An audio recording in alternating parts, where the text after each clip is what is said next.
am Tinarie van Wyk Loots. I'm a person trying to find my way in the world, but I also act and occasionally I try to direct, and all of it helps me to make sense of everything.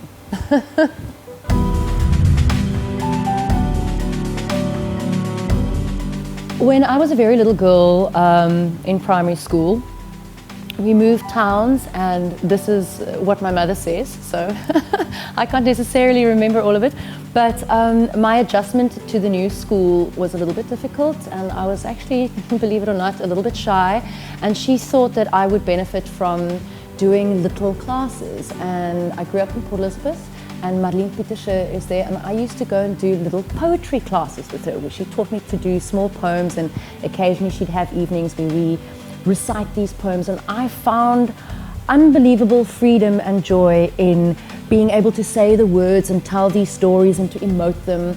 I really love stories, and I love telling them. I think they expand us as people, and I discovered so much of myself. And then as I went to high school, I discovered extracurricular drama. You know, we do little improv classes, and we did little school plays, and nowhere else did I find such freedom of expression, discovering your body, and where being different counts in your favor as much as I did in theatre and performing, and that incredible camaraderie of making something together, whether it's just with one person or with many people, and also how important everyone is who is involved. And as my school career continued, being active in drama just became more and more important, until when the choice came to go and study something, I did have something responsible in mind, but the choice was always obvious. I was just going to continue. And I remember the first time I walked into the Port Elizabeth Opera House, which is such a beautiful space, and I smelt the theatre, and I saw the seats, and the stage was empty, and it was like a church. It was like the sacred space of anticipation, where so many things can and will and have happened, and you have the opportunity to discover and to find things, to be moved, to laugh, to cry, to be outraged, and it just filled me with so much joy. It's indescribable, and I knew then that I'm going to start to cry. I knew then that that is what I wanted to be and do for the rest of my life.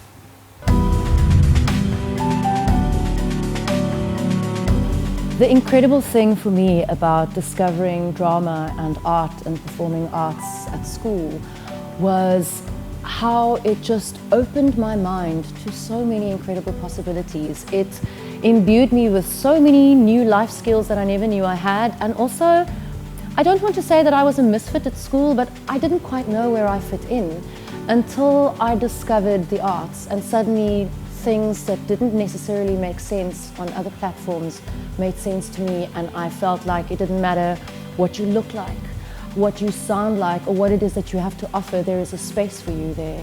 And the first time that I was participating in a school play, the unbelievable camaraderie that you build with other people, the way you learn to work in a team, the way it teaches you self-discipline, how to take care of your body, how to express certain things with your voice. It was a revelation to me, and these are skills that I employ in my everyday life all the time when I'm in a stressful situation, when I need to confront something, when I need to speak to people, when I need to deliver a speech of some kind, or even just going to the traffic department. It teaches me how to carry myself properly, how to communicate with people, how to sit comfortably and stand in a queue for a long time, all of these things. And it's incredible how I guess physically and emotionally it gave me a lot of confidence in different aspects, and it also taught me that my uniqueness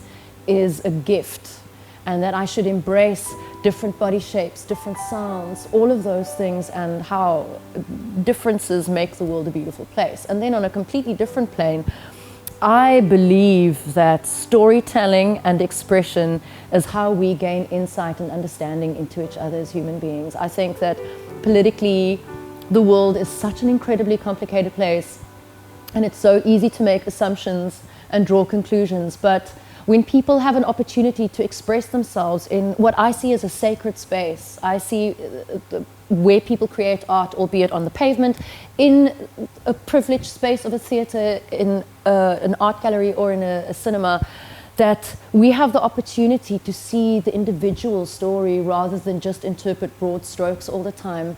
And that is how we're going to change the world. That is what helps us to be moved by each other, that we need to continually share our stories and our expressions and our feelings so that we can gain greater understanding and appreciation for that which is different.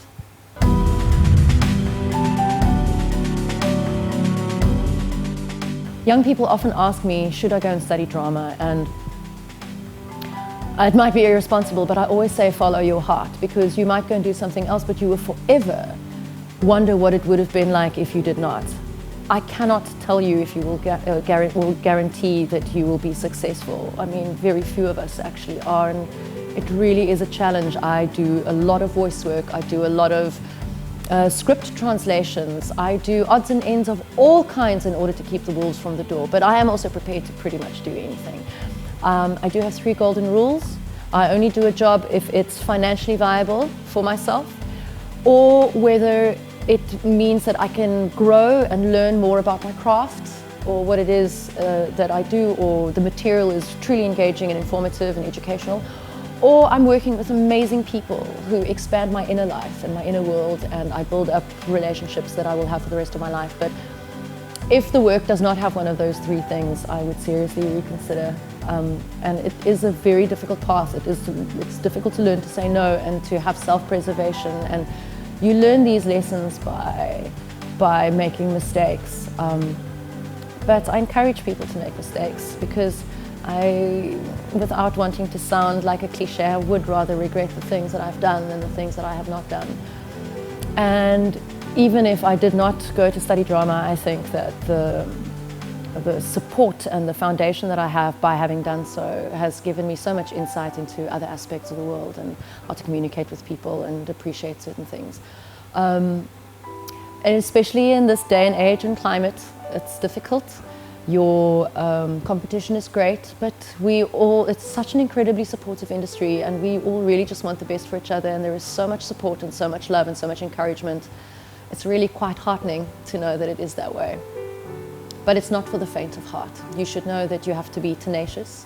You should know that it's going to be extremely hard work, and you need to have a vast amount of discipline and patience.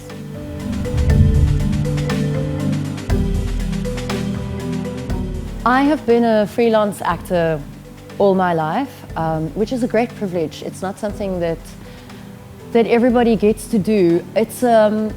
It is a difficult industry, but I cannot imagine myself doing anything else. I've often wondered if I should have done something else, and I know that I could not have, because my identity and what I've chosen to do as a career are so deeply enmeshed with one another that I don't think I can do the one without the other. It's really part and parcel of who I am, which I think is also an indelible part of being an artist. I think that you put so much of yourself in your work. It's not easy.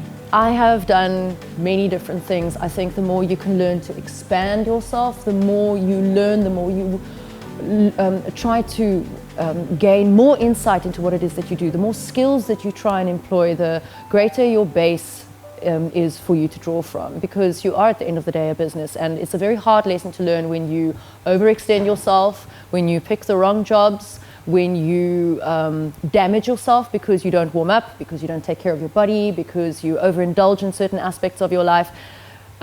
This is what you have to work with, and if you do not take care of it, it will bite you, and then you can't work. And unfortunately in our industry, because we freelance, if you don't work, you don't earn. So you need to learn how to work with your money and your body and your mind and your emotional capacity responsibly.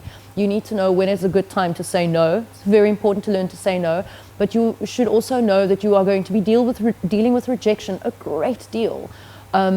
There will be far more rejection than there will be jubilation, but it's worth it, and that's what you invest for. It's a realistic thing.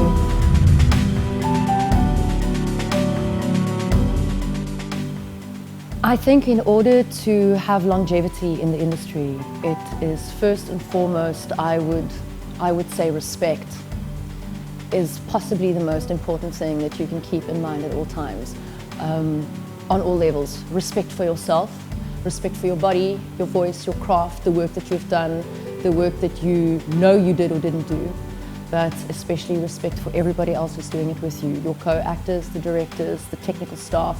Everyone is important, and no one would be able to achieve anything if it hadn't been for all the cogs in the machine in order to make something possible.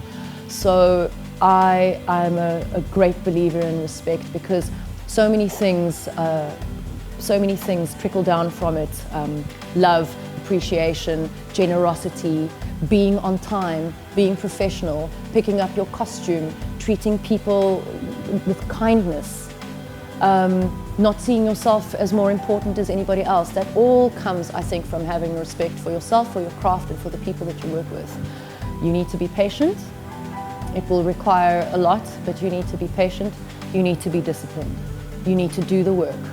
And there is a lot of work, and a lot of it is invisible work. It is work that people will not see you doing. It is work that you need to do on your own. It is work that people are not going to tell you to do, that you need to do by yourself in order to make sure that you are always in peak condition and you are always in a state of readiness in order to deliver.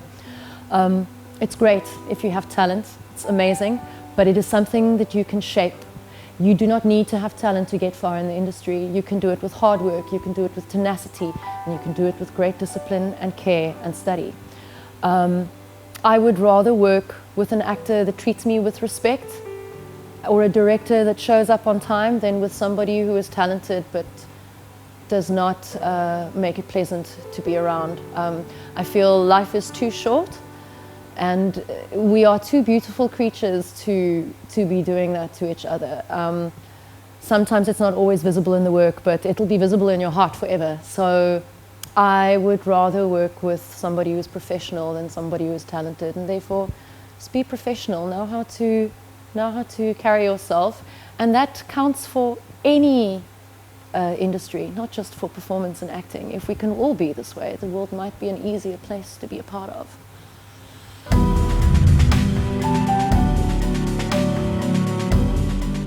I'm going to address this on two tiers, but first and foremost, it's wonderful to be entertained in the comfort of your own home or in your car, but you are always kept safe by a screen or through a monitor, and you have the freedom to press pause when you feel uncomfortable, or change the channel when you don't like it, or stop watching when something discomforts you.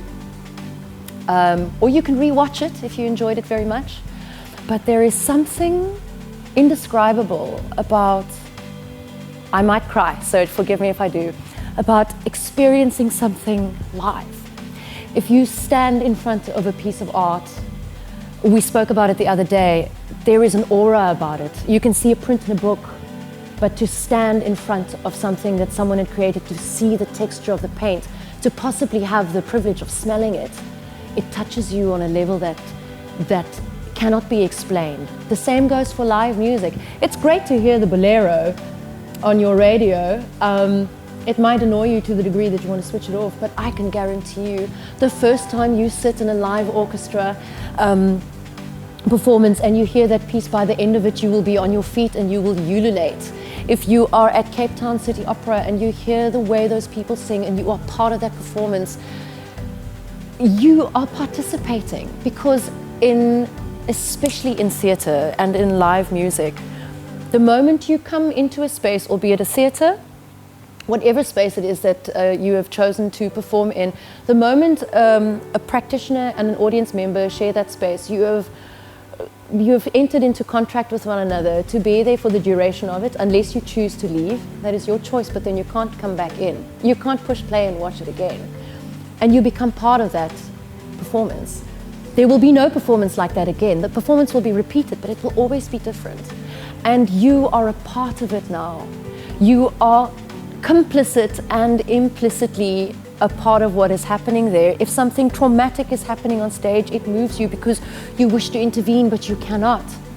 You are part of it, and it affects us as human beings, that live exchange of energy, that live exchange of ideas, albeit a piece of fine art, music, or performance, dance, whatever it may be, Human beings are social creatures, and when we can touch each other on such an intimate level, it changes us irrevocably, and you will not leave a space of live performance or art without being moved or changed. And we need that. We need to be changed and we need to be moved.